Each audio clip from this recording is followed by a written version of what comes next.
Hi, everyone. Welcome to another episode of Conversations with DrCybersecurity. And this evening, my special guest is Robert Snyder. Robert, please introduce yourself to our audience. Good evening, Mansur. It's a pleasure to be here. Hi, everyone. Greetings from Chicago. As Mansur said, my name is Robert Snyder, and I am passionate about change, healthy change, and innovation. And my comments tonight, I prepared some materials for you that paint a picture of one dimension of what I consider to be really healthy change. Mansur, should I go ahead and If you want to expound on introduce that? a little bit more, that's fine. Yeah. That sounds fantastic, Robert. So let's talk for a minute about brain hemispheres. Left brain, right brain. Many of us are familiar with these concepts. And gradually, the constructs of the brain hemispheres are going away. But still, the conversations are valuable. If you recall, left brain is about logic, seriousness, discipline, and innovation. There's a time and place for left-brained leadership and management. Mm-hmm. But tonight is not one of those nights. Tonight is about the right brain. Oh. Innovation, especially innovation methodology, craves passion, creativity, empathy, and purpose. Oh. It craves pizzazz, artistic flair. How can we look to the world and human experiences to inspire this right brain creativity and empathy, etc.?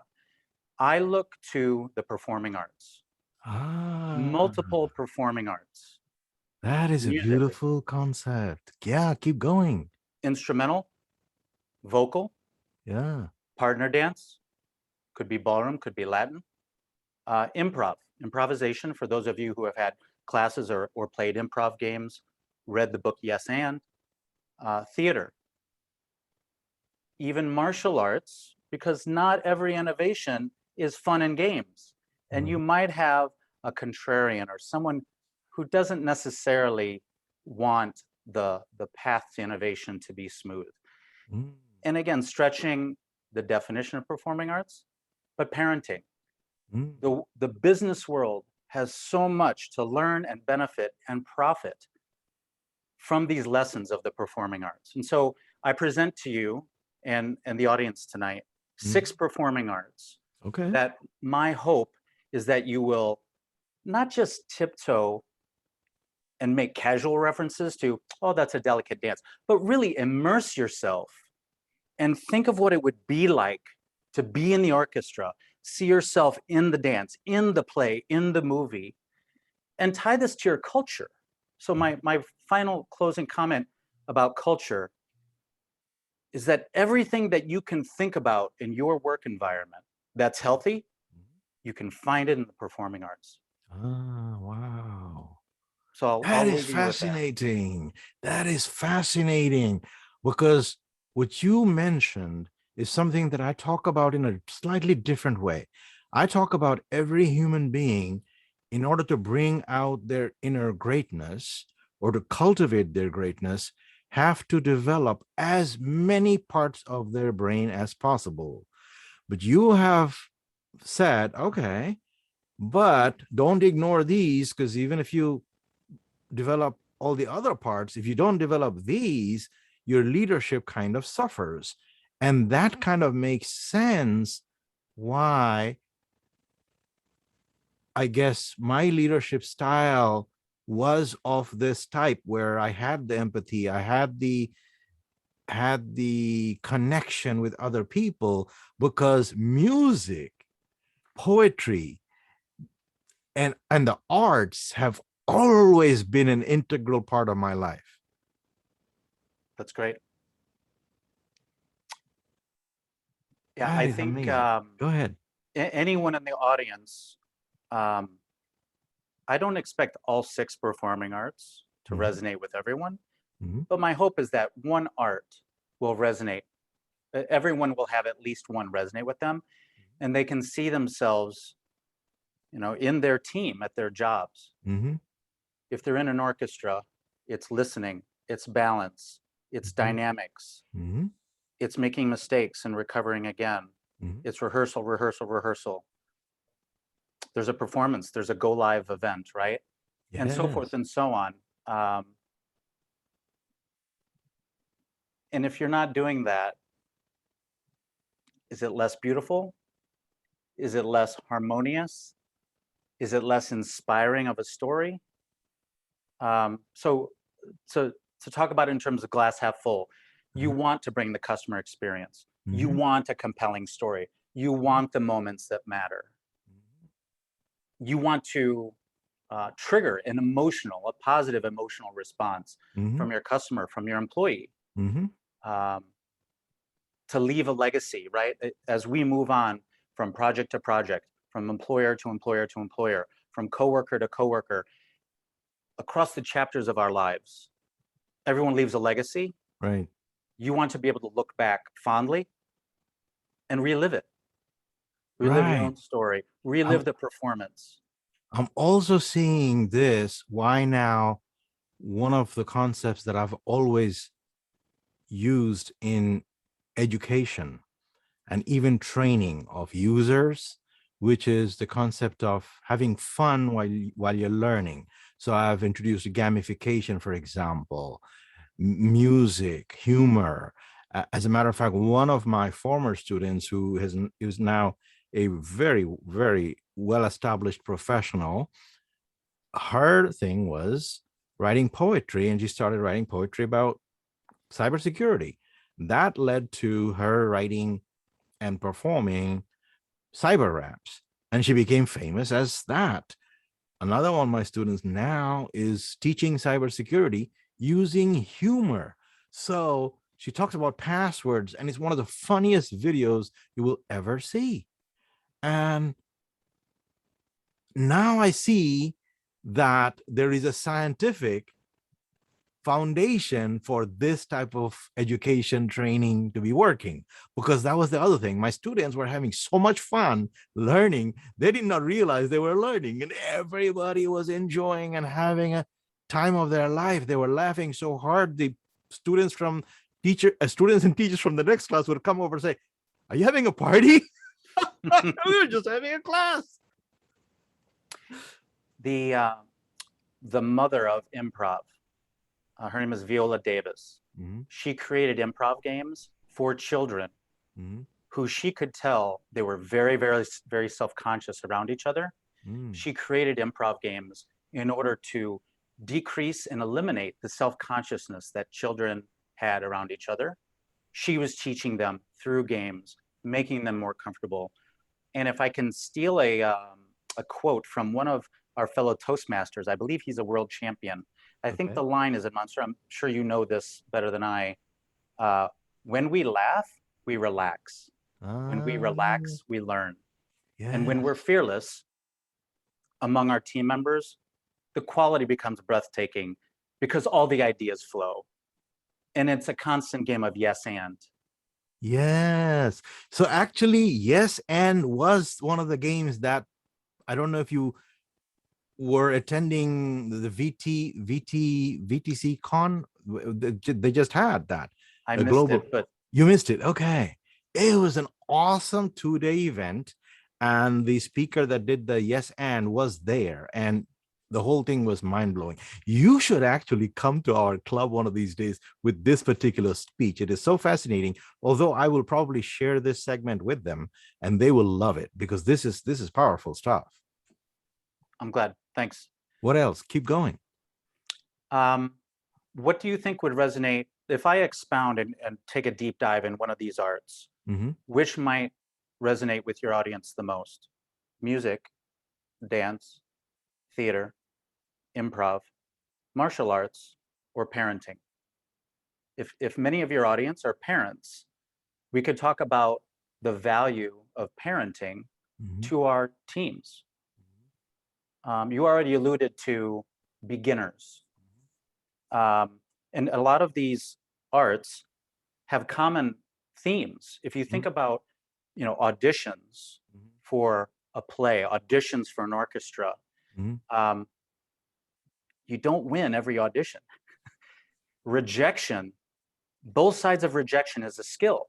In parenting, how often do we have to teach our children about both sides of rejection and the skills and the grace in which we need to be resilient in our disappointments in life? So if I think about the common experiences of all these arts, being a beginner, joining an ensemble, being vulnerable and exposed, moving on to the next ensemble, especially in parenting, there's a difference between set the table leadership, which sport, which music, which activity would you like, versus bang the table leadership. Eat your vegetables, don't run into the street. You know, so set the table, bang the table leadership.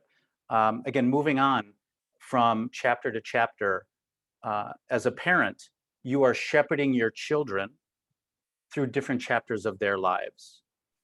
Self-sufficiency, right? In our teams, in our workplace, we have to decide, are we the kind of leader slash manager that wants to be a single point of failure? Let's not be that. Let's groom self-sufficiency and autonomy in our children and our workers. If I transfer to the topic of dance, think of autonomy in dance. Boundaries, frame, crowding, hygiene, a crowded dance floor at a salsa club, right? We need all this attentiveness. I can transfer attentiveness to theater. What if I'm in a play and someone drops their line and we're suddenly off script? How often in our workplace do we need to be able to accommodate being off script? Yes, absolutely. And then when we think of bloopers, sometimes the best part, the funniest part are bloopers. Yes. Being able to laugh at ourselves. Right.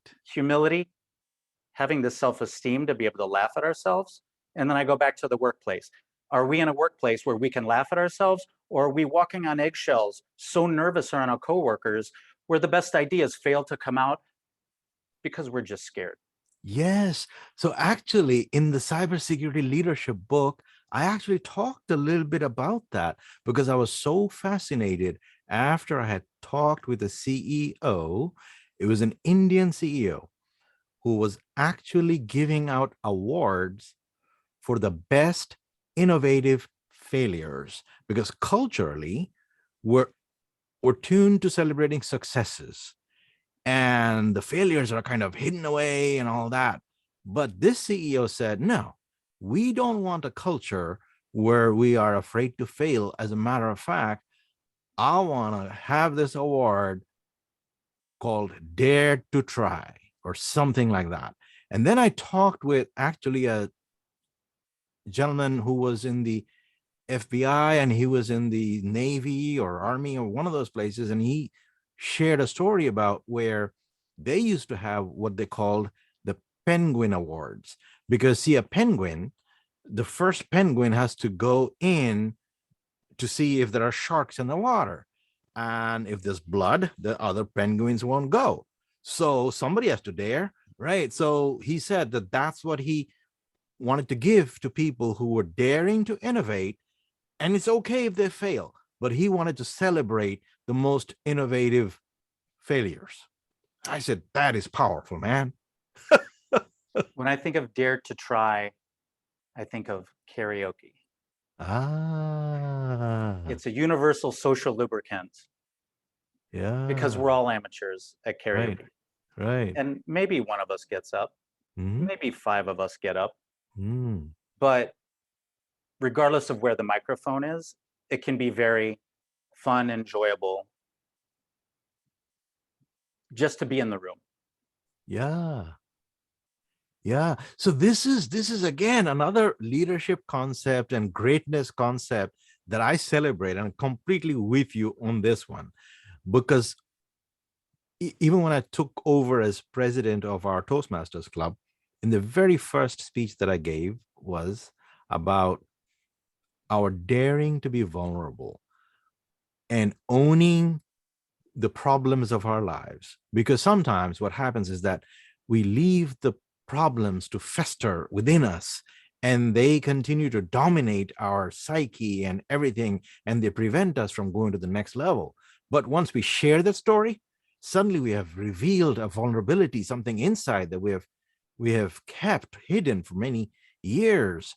But when we release it, all of a sudden, we are exercising control over that story instead of the story exercising control over us. And that's why I said that, yes, we have to make ourselves vulnerable. And in embracing our vulnerability and sharing our vulnerability, we will then find true greatness. And it was amazing. One of my mentees immediately took that message home. And the very next meeting, she delivered an amazing speech around that and sharing one of our vulnerabilities and everything, a situation from her work life, and how by sharing just in that meeting, she was suddenly able to start saying, yeah, I actually control this situation now instead of that situation controlling me forever. That is powerful. Thanks. One more, can I make one more comment about vulnerability? Absolutely. In my work right now, I have some ideas. I know I need help. Mm-hmm. I need better ideas. I need reconciliation and integration of numerous parts. Mm-hmm. And as humbling as it is to need this help, Mm-hmm. every time I'm humble, every time I'm vulnerable and I ask for help, the quality just continues to rise. Ah, yes. All of us as leaders, as change leaders, need to remember leadership is not about us. Yes. It is about our people. It is about our customer. Leadership is about something larger than us, bigger than us, and it will, whatever the mission is, the purpose, it will outlive us. That is the legacy. And so I'm making another plug for as painful and humbling as it has been for me to be so vulnerable and humble about some of the products, the videos, the text Mm-hmm. that I'm churning out. Mm-hmm. Every time I get feedback, it just makes it better, Mm-hmm.